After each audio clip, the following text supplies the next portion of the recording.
Ouagadougou. The 12th of August, 2025, 12:44 p.m. The sun burned straight down like a judgment. Asphalt shimmered, shadows curled beneath abandoned market stalls. Somewhere near the corner of Avenue Cadiogo and Rue des Écoles, the presidential motorcade slowed not because of protocol, but because one man's gaze refused to look away. President Ibrahim Traoré had just wrapped up an unannounced visit to a public school in the old Lale district. Students still waved from iron-grilled windows. Ministers checked their watches. Engines purred ready to leave. But Traoré wasn't moving. He'd seen something. Or someone. On the cracked sidewalk slumped, unmoving sat a man holding a tin cup. The fabric on his shirt peeled at the seams. His feet were bare. His eyes, sunken and hollow, stared at the ground like he'd stopped expecting to be seen. But then the president leaned in, squinting. A beat passed. His chest stilled. Musa? Security shifted. No one moved. There are protocols for this. Heads of state do not step out of armored vehicles to approach street beggars not in a capital still shadowed by instability. But that day, Ibrahim Traoré didn't follow protocol. He followed memory. He stepped out alone. In front of the cameras. In front of his guards. In front of the city. The president walked toward the man as if time had rewound itself to two boys once sharing books in a schoolyard, dreaming of a country they could rebuild. The beggar looked up. Confusion flickered, then recognition, then shame. Ibrahim? No words could hold that moment. No title mattered. The man in the red beret knelt, placed a hand on Musa's shoulder, and whispered something only they heard. Then he rose, turned to his team, and gave the order that shocked his entire security detail. We're going home, with him. And just like that, the president of Burkina Faso brought a homeless man, a forgotten classmate, into the presidential convoy. No ID, no clearance, just history, pain, and a promise. What would drive a leader to break every barrier of power and perception for someone the world had discarded? And who was this man, really? That's the story we're about to tell. Are you ready to see what dignity looks like when power chooses to kneel? Ouagadougou, presidential residence, the 12th of August, 2025, 3:18 p.m. Fresh clothes, a warm meal, a basin of clean water. Three things Musa hadn't had in weeks, maybe months. Inside the presidential guest wing, where silk curtains brushed ivory walls and security agents whispered through earpieces, a former schoolteacher sat on the edge of a bed, trembling not from fear, but from disbelief. He wore a linen shirt he hadn't chosen, sipped porridge from a silver bowl, and wept silently. A man who used to command classrooms, now asking permission to eat.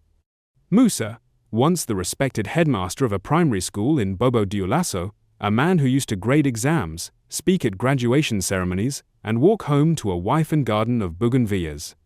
So what happened? His voice cracked as he began to speak. Traoré listened, hands folded, face unreadable. It started with love, Stella, his wife of 17 years. She left him for another man, filed for divorce, filed for control of their house, filed for his removal from the school board, accusing him of psychological instability. No court investigation, no due process, just swift, silent, bureaucratic erasure. That's how it begins for men like Musa, one signature at a time. The judge ruled in her favor, the house gone, job terminated, reputation burned. He tried to appeal, but the courts were too slow. His lawyer withdrew halfway through the case, citing lack of funds, legal aid, non-existent. The Ministry of Education never responded to his letters. No compensation, no explanation. He found himself on the street.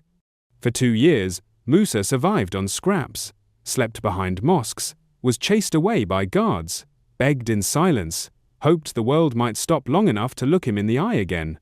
Once, he contemplated ending it jumping into the muddy bend of the Nakambe River where no one would notice. Until yesterday, until a red beret stopped a motorcade because a face in the dust looked familiar. But how many Musas are still out there stripped by the system, punished by silence, erased by paperwork? How many dignified lives rot behind alleys while we debate reforms in marble buildings? And what does it say about a nation if you need to be recognized by a president to be rescued? The story behind a beggar isn't poverty, it's betrayal. And the next part of this journey, we'll ask what dignity really means when it's no longer just a word in a courtroom file. Are we ready to follow him?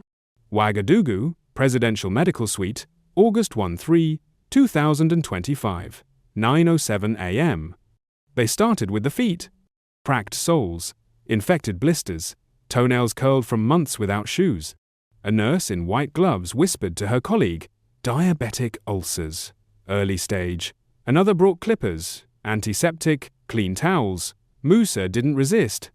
He just kept looking down, like a man unsure if his own body was worth saving. Then came the haircut, a silent reclaiming. Strands of grey and shame fell to the marble floor. The face that slowly emerged was no longer just a beggar, it was a man finding the outline of himself again. But the real healing began when President Traoré returned, pulled up a chair beside the bed, and said softly, "Your story isn't over. In fact, it's about to begin again." He didn't offer pity, he offered permanence. That afternoon, Musa was handed a deed, not a shelter pass, not a government file, but a legal land title in his own name. A modest two-room home in the outskirts of Ouagadougou, painted white, with a blue tin roof, a mango tree in the yard, a place no one could evict him from, no wife, no court, no power above the ink on that document. Musa clutched it like scripture, his lips trembled. Why would you do this for me?" Traoré didn't blink. "Because when I had nothing, no shoes, no food, no belief in myself, you gave me books. You said I could become someone. You believed in me before I ever did." That wasn't a soundbite. It wasn't staged.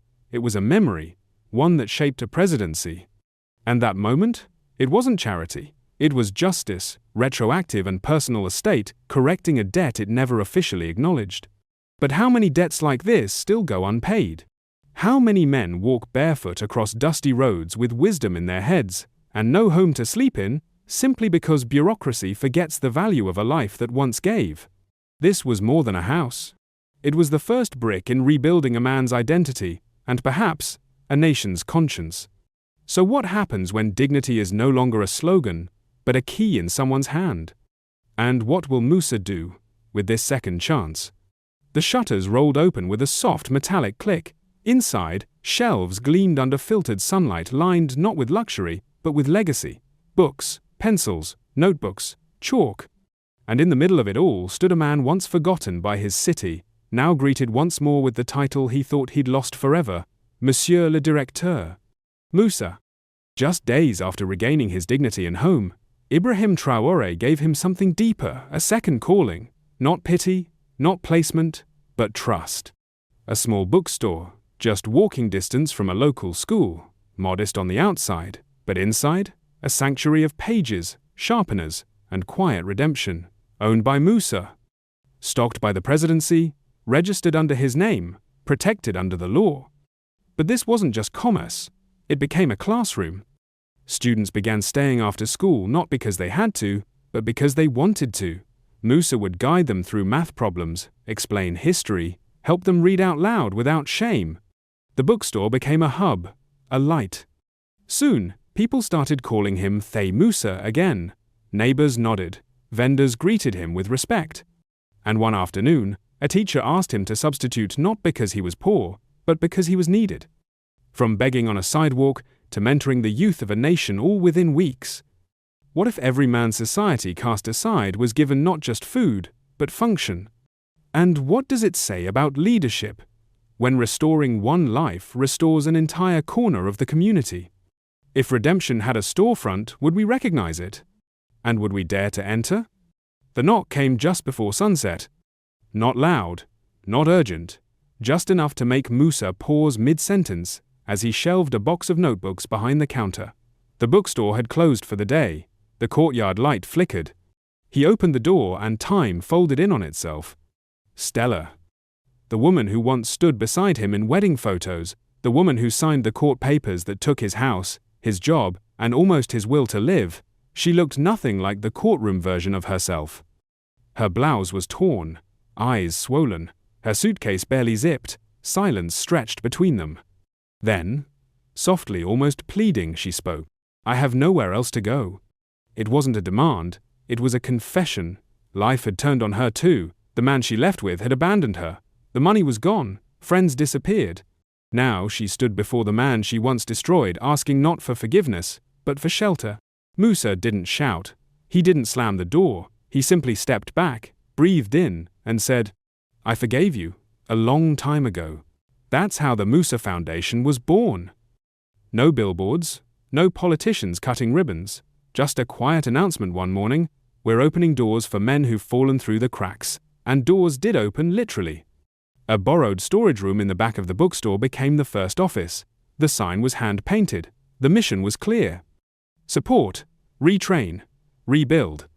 The foundation began taking in applications from men across Ouagadougou, men who had lost jobs through divorce, incarceration, addiction, or bureaucratic erasure. No judgment, no pity, just potential. With the help of local tradespeople and quietly funded by a personal grant from President Ibrahim Traoré himself, Musa built programs tailored to real needs: barber training, small engine repair, sidewalk food carts, and mobile bookstands. Every participant left with a certificate, a starter kit, and most importantly, a sense that someone finally saw them. One graduate opened a bicycle repair shop behind the Kamsongin market. Another now sells roasted peanuts by the roundabout, earning enough to send his daughter to school. Small stories. But strung together, they stitched a new kind of safety net, the kind not written into law, but etched into community. Then came the National Youth Conference. Musa was invited to speak not as a former educator or victim of injustice, but as a builder of men. He stepped on stage in a simple shirt, no teleprompter, no scripted lines. His voice cracked only once, when he recalled the day he sat outside the school, begging, convinced his life was over. And then he said, "I lost everything, but one friend stopped his car and helped me stand. That's what I want to be now, the one who helps someone else stand. Because dignity doesn't come from status. It comes from being seen and being believed in." The hall erupted, not in applause but in tears, nods, silence that said, "We understand." By that evening, local newspapers called him the second educator of the nation, not because he taught math, but because he taught how to rise. But here's the question. If it takes just one act of recognition to reroute a man's life, if the laws can forget someone, but a neighbor can restore him, what kind of country are we building, and who, exactly, are we leaving behind? And if the Musa Foundation is just one answer, how many more are waiting to be written? The porch light flickered gently above the wooden frame, casting a soft glow on the clay walls. Crickets hummed in rhythm with the evening breeze. On the woven mat near the front steps, Musa sat with a steaming cup of hibiscus tea, his wife Grace by his side, their daughter Rachel chasing a playful brown mutt across the yard. No bodyguards, no ceremony. Just peace, the kind that doesn't shout, but wraps around you like a familiar blanket. It was a life rebuilt, not through power, but through quiet persistence. And across the street, hidden behind the shadow of a stall, a figure paused. Stella, the woman who once held his heart and nearly broke him beyond repair. She didn't knock, didn't call out. She just stood there staring at the glow of a family photo framed behind the glass window of Musa's shop. Musa, Grace, Rachel, the dog, all smiling, all whole. She wiped a tear and disappeared into the dark. Inside, Rachel curled up with her dog on the porch. Musa took Grace's hand and said, almost in a whisper, "People can lose gold, but that doesn't mean gold loses its worth." A week later, the presidential residence opened its gates for a small ceremony. No media blitz, no political theater, just an act of recognition. President Ibrahim Traoré stood on the marble steps, in his hands a medal engraved with one phrase, "For dignity restored and dignity given." He placed it gently over Musa's shoulders and leaned in. "You didn't just survive, my friend. You made survival contagious." Applause came not from VIPs, but from street vendors, teachers, students, the real witnesses to Musa's transformation. This wasn't just a tribute to one man, it was a call to action, a reminder that in a world of systems and statistics, one kind act, one refusal to look away, can change the trajectory of an entire life. And maybe more than one. Because sometimes, dignity isn't delivered by policy, it's handed One human being to another with no cameras rolling, no hashtags trending, just a decision to stop, to see, to lift. A kind act can rewrite an entire life, Traoré said to the crowd. But the choice to stand again, that always belongs to you. So ask yourself, who around you needs a second chance? What dignity might you restore today? Save this video. Share it with someone who needs hope. Leave a comment, what would you have done if you were in Musa's shoes? This wasn't a story of charity. It was a story of courage. And maybe, just maybe, the next chapter is yours. But I'm walking a different path now. You can't stay here. There was no bitterness, only clarity. Later that night, he called President Traoré, just one sentence. She came back. Traoré didn't ask for details. He didn't need to. His voice, calm and steady, offered just 5 words. I'm proud of you, Musa. In a world that often glorifies revenge, what does it mean to choose release? What kind of strength does it take to stand in front of your pain and not invite it back in? And if dignity can be reclaimed, can it also be protected? She walked into the bookstore with a quiet urgency. A stack of exercise books in one arm, a child's hand in the other. No fanfare, no makeup.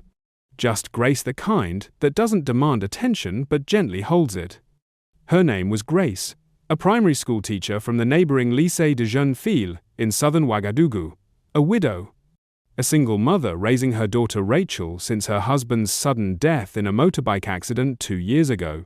She came for supplies. She stayed for something neither of them expected. Musa noticed her instantly, not because she was loud, but because she looked at him like he wasn't a charity case, but a man. At first, it was brief exchanges, a smile over a receipt, a shared laugh about stubborn ink stains. Then came longer conversations. She lingered after class. He offered tea. They talked about students, about pain, about the strange grief of surviving and being judged for it.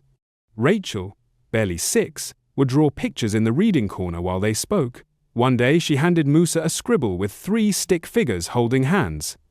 Above it, she'd written in uneven French, "Ma famille." That's when something shifted. Weeks passed. Musa began walking Grace and Rachel home. They ate lunch together in the back of the shop. One quiet afternoon, under the shade of the neem tree behind his house, Musa held her hand, looked into her eyes, and said, "Grace, I don't have much, but what I do have is peace, respect, and the kind of love that grows slowly, but never leaves." He offered her a simple silver ring, not with grandeur but with clarity. A man who'd lost everything, now daring to build again. She said yes. The wedding was small, modest, a few teachers, some neighbors, a choir of schoolchildren singing softly beneath the open sky. And standing quietly at the edge, dressed in plain brown and smiling faintly, was President Ibrahim Traoré. He didn't give a speech. He didn't want attention. But when the time came for the ring-bearer to step forward, he did so silently, placing the small box in Musa's hands. A friend, a witness, a president. In a country rebuilding itself brick by brick, this wasn't just a wedding, it was a declaration that even in a nation wounded by corruption, war, and loss, love was still a form of resistance. So what happens when 2 broken people refuse to stay broken? What kind of nation begins to form when healing is no longer political, but deeply, defiantly human? And if Musa, once erased, can build a new life, a new family, and a new promise, what's stopping the rest of us from starting again? The laughter of children spilled from the bookstore like sunlight, sharp, clear, unstoppable. Behind the counter, Musa handed a freshly sharpened pencil to a boy no older than 8, while Rachel, now calling him Papa, helped bag notebooks with the care of a young apprentice. Grace adjusted a bookshelf near the window. Customers came not just for supplies anymore, they came for advice, encouragement, a kind word, a second chance. It would have been enough. But Musa wasn't the kind of man to stop at redemption. He wanted replication. If dignity could be restored once, why not again? For others,